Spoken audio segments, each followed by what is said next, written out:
having a second baby. Oh, I've buried over like 9. Ozisa abaana 9.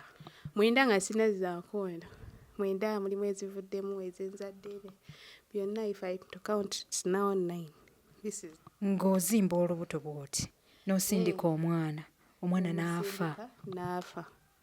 Omanyi ku TikTok awo people take things so personal. And nali lubuto when mbadde lubuto I shared my pregnancy journey kuva lwe nafuna olubuto. I've been live streaming every day.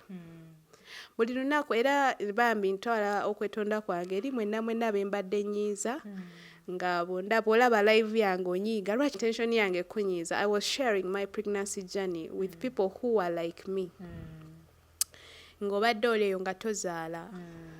It's very hard okubeera ng'ozaala abaana nga bafa. Abaana bannyimba ku TikTok. People used to do zonna live nazirabanga comments. You know, because I shared my story that, you know, nzaala abaana nga bafa. Innerwenetise simanyi oba lunaabaawo. I was sharing that. So I was like, you people, abaana bannyimba ku TikTok. People used to do zonna live nazirabanga comments. You know, because I shared my story that, you know, nzaala abaana nga bafa. Innerwenetise simanyi oba lunaabaawo. I was sharing that. So I was like, you people, ngenda zaala omwana ono. And I want you to go through the journey with me and know that I'm going to get a child. Ate Katonda abasazeewo ku omwana ajjamukuwa. So I was just sharing my pregnancy journey. That's why I used to live stream every day. Buli lunaku, buli kiseera, buli problem gye nfunye mu lubuto. To share with other women. Era trust me, ng'oggyeko okuba abampalana but abakazi benzizaamu amaanyi bangi. Naafa. Just like that. Color changes, naafa. Lindako kati. Ng'omwana talwala.